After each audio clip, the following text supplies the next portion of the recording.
Welcome back for part two. My battery died the first time, so we're back after a little bit of a charge. I'm like that neurotic teacher you guys have. The information is there, but my technical know-how and attention to that, probably not. So continuing where I left off, you have interrelation between these 2 points, and the 2 cubes essentially will touch. At the point of touch, that's the point right before integration, like major integration into the spirit, and the crossover into being dominantly led by spirit instead of being dominantly led by your 3D body like you have before your awakening. So this is represented by your brain and the pathways made in your brain. This is also why I put up the quote that neurons that fire together wire together from Joe Dispenza, and why I put the brain on this particular part of the illustration. So your 3D brain is a representation of the communication between the 2 sides of your spiritual brain and your 3D brain. I will put a link to the YouTube video. This has actually been proven with people who have surgery for epilepsy, I believe. When they cut off the communication between those 2 sides of the brain, you can act independently in the body without those 2 sides of the brain knowing what's going on. So if you want to see that in detail, I'm actually going to link a video to that underneath the caption for this one. So the physical brain that shows up is actually a representation of the higher brain and the 3D brain with the left and right hemispheres, which again is represented as 2 separate entities when people undergo surgery for epilepsy and they cut, I believe, the corpus callosum. I hope the corpus callosum. But when they cut the communication, which are these neuron synapses I'm talking about here, they behave as 2 different entities. So when you increase the communication, you have the opposite effect, and that is what you're doing when you connect these points. That is what is happening with the cellular phagocytosis, blah, blah, blah. So now what happens is you have greater gravity, momentum, and acceleration between the old pathway because it has fired more often. You've given attention to it more often and more emotional charge, which means that the matter is more dense and harder to break up. So that pathway is more dense and holds more gravity. So even once you guys go to reprogram, so this is the original point. This is your trigger. This is the pain point I was talking about earlier. This is the point in your 3D where you're going to be triggered, and it's going to light up this pathway in your brain or in your emotional body, okay? However you guys want to look at it, it's going to light up that point and open up the opportunity for you to fire and wire that point to another place. So your 3D has to be triggered with that old sensation and that unpreferred sensation in order for you to direct it to another place. So when it's going really bad and it's really painful, you're getting triggered to open up that gateway and that pathway to the most painful aspects and put them somewhere else so that they're no longer painful for you, which means your spiritual body is going to trigger the things that hurt you the absolute worst. And in that moment, it is your job not to freak out and say, oh, this is a pathway moment. If you guys want to coin that, I've started saying little things like that in my head for when they come up so I can train myself to remember in the moment when I'm feeling like absolute shit to do what I need to do. So when that happens, I call it a pathway point. So that's your job to remember that, oh, when this occurs, I need to put it here, because you'll feel that gravity of wanting to put it over here where you always do, right? So for example, let's use, I'm going to get really deep. You know, I went through abuse. A lot of us have actually gone through abuse and we're clearing that paradigm. So I'm going to use that one. So when a PTSD trigger for abuse, for example, comes up for you, you're going to introduce a new thought or you're going to introduce a new emotion into that trigger point and get it to wire up here. Okay, now because you have all of this momentum and all of this gravity, and this feedback loop happening here. There's more energy there.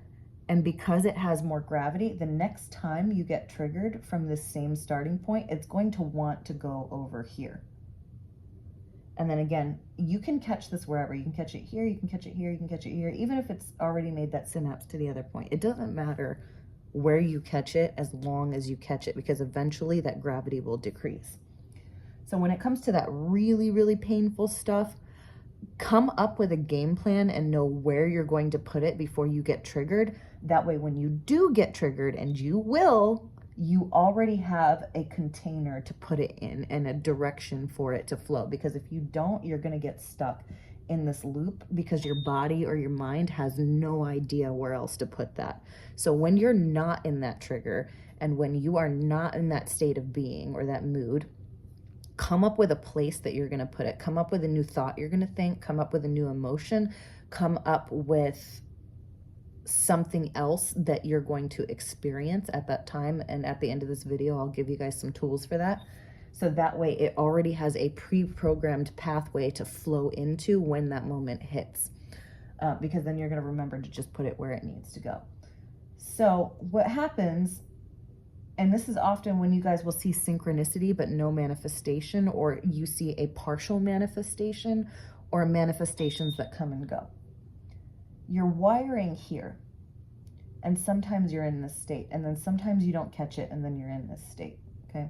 This feedback loop will start to slow down and start to move towards this feedback loop here. So the next time you wire, this has a loop. And these two gravities will actually be attracted to each other. So you'll be less off base every time you do this. Now, when it comes to the really deep, dark core beliefs, say this is a normal gravity spiral for the things that you have already battled in the past. Your core belief looks a little more like this. Okay, so in order to get out of this vortex, you're going to need to push more often until eventually you offset that center point to where that center point is no longer in the vortex, but it's going to take more repetition. Here, if you push this once, you might move to about here. So that's, you push one time and now you're only one ring from the outside of completely canceling out that feedback loop. Then when you get to your core beliefs, you're going to push, okay, I'm affirming and persisting. I'm affirming and persisting. I'm affirming and persisting. Nothing's working. I'm still inside of this feedback loop, but you don't realize how close you are to exiting it.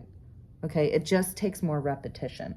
Literally new, I would say conceptualize, not just by visualization, but I would create new pathways by putting yourself in new experiences like they tell you. So think new thoughts, introduce a new emotion, but also put yourself in live situations that are exact opposite or contradict whatever is linked to this abuse or PTSD or unpreferred experience or whatever it is, all that deep-rooted stuff. So for example, for the tools I'm going to give you guys, I wrote down 6 of them, okay? This is what I call equal and opposite treatment, and then affirming and persisting, okay? Until you see a change, you affirm and persist. It doesn't matter how hopeless it looks.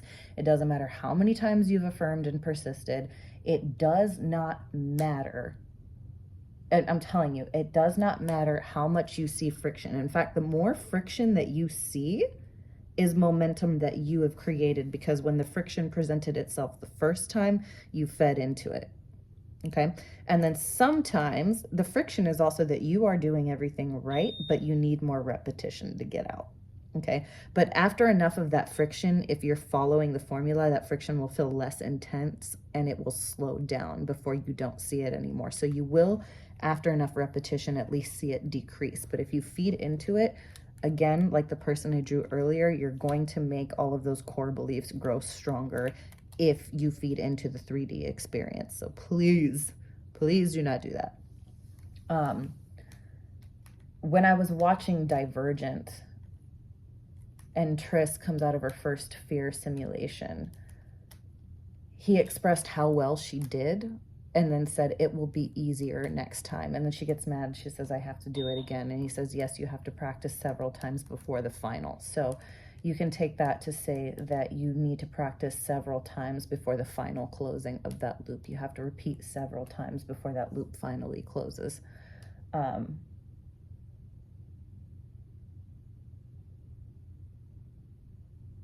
For the equal and opposite treatment, for example, I'm going to go ahead and erase the board so you guys can see what I'm talking about with that.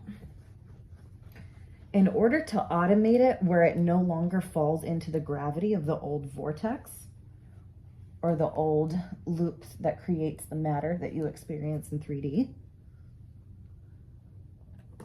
one major rule that I introduced to get this done faster is equal and opposite treatment.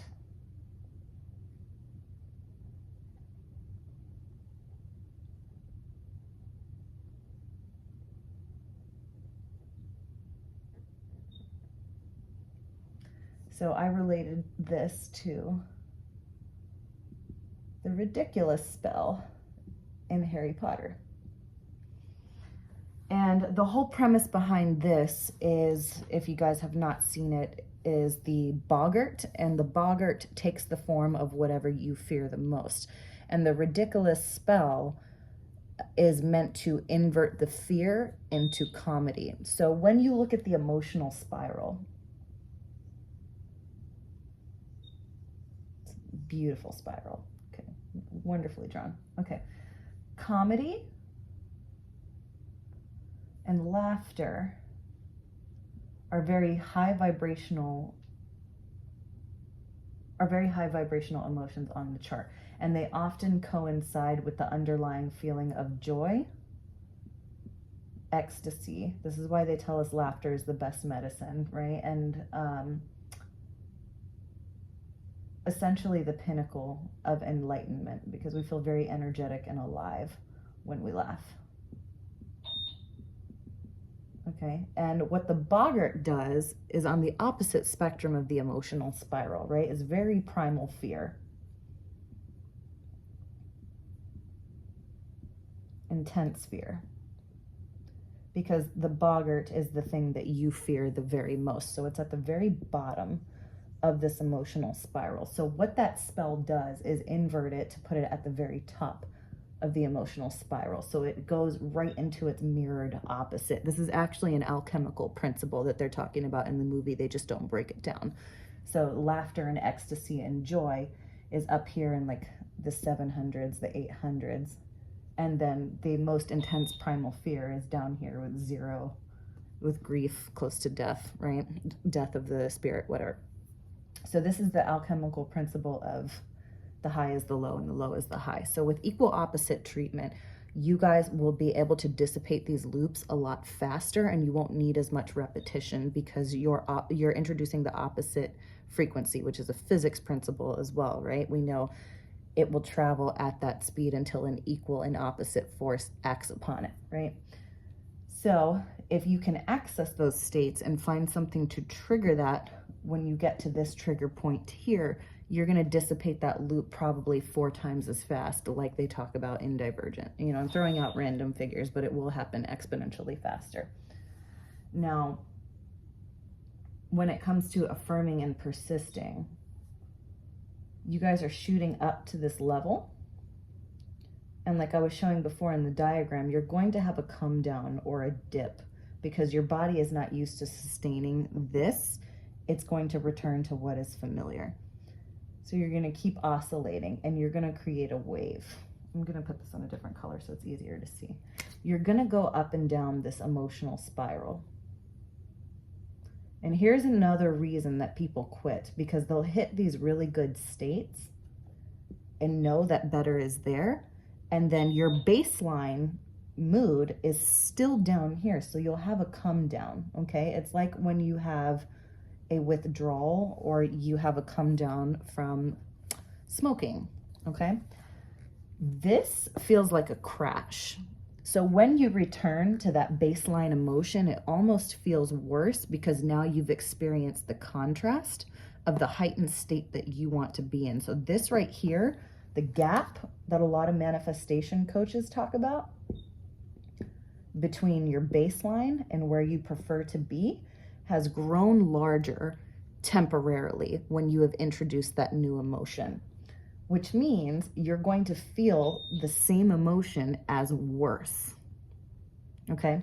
And this is going to feel so good. And you're going to, this is why they say that love is the most addictive drug, by the way, because it scientifically is. So you're going to try to spike back up. And then sometimes you might only hit this emotion here or this emotion here, whatever it is.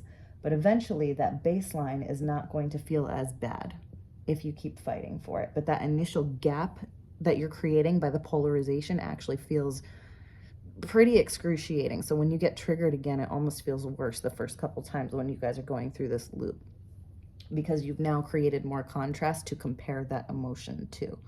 Now, eventually your baseline gets higher and higher, and you still experience a range, or you might occasionally dip back down to this emotion here, but that wave or that frequency you're creating looks a little more like this. And the more often you practice, this is getting a little messy, so I'm gonna go ahead and make this a little bit more clear for you guys. The more you affirm and persist, the more you stay on that frequency. So you'll see your manifestation when you start to create a tighter loop or a tighter wave. So higher frequency travels faster and the wave collapses and it's smaller because it's more accurate to the timeline you prefer to be on. Okay, and this is what is happening to your frequency when you guys are trying to hit and hold a manifestation. So if you can hit that state, you can hold it. So even when you drop back down, you know, hey, I've been here before, I can get back there and just look at what triggered that, what emotion or what thought or what experience were you going through that triggered this. So there's that side of it. And then the other thing is when you guys get into these dips, right, or the low baseline, you need to have a contingency plan for what to do if you are stuck functioning down here. You need to have a contingency plan on how to not let this emotionally affect you. And then you also need to have a contingency plan of how to climb back up. So then again, that is making note of the mental schemas, the emotions, and the events or things you were doing that triggered the heightened state, and then purposely doing those things more often. A lot of manifestation coaches will tell you that as well. But also having a contingency plan for how to move through this part of the wheel when you get back down into it, which actually highly consists of treating the 3D the way that you would treat leaving a narcissistic partner. And I've talked about this in other videos. So when you do this, when you leave a narcissistic partner, a lot of the time what they want is the emotional reaction out of you.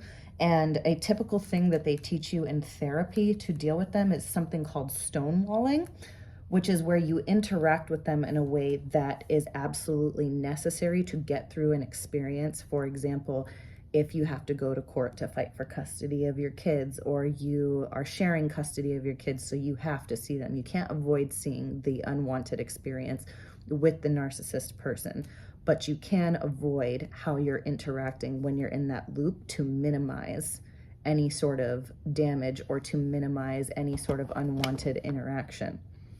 Now, when your new manifestation is coming, or your preferred state of being is coming, you're siphoning out the last little bits of this baseline, and you need to have a game plan in place for how you're going to stonewall it when you realize you're at this lower unpreferred baseline. Now, when you stonewall, what goes on is that you keep conversation brief and you give no emotional reaction, which again, manifestation coaches talk about all the time. But you also essentially are very curt with your sentencing, and you almost ignore them and pretend that they are not there, but you give respectful conversation when absolutely necessary. And this is what you do with your old reality and your old state of being when it pops back up. And you also, another tactic they teach you is to deny the validity of the things that they are saying, or just passively agree with it without emotion. A powerful thing you guys can do to raise your vibration is actually to turn your shame and guilt into pride and liberation, which you guys, I'm sure you see with the feminist movement and LGBT as well. You see them doing this unconsciously and being prideful of things that normally society would consider shameful. And that is to alchemize energy, whether they realize they're doing that or not. But that aside, with this baseline, you want to stonewall the exact same way, and you want to deny the validity of anything the 3D is telling you. You also want to passively agree, in the sense that if you're going through something unpreferred, like you have a job that you have to go to that you don't want to work at, and you show up and somebody that you don't like is there.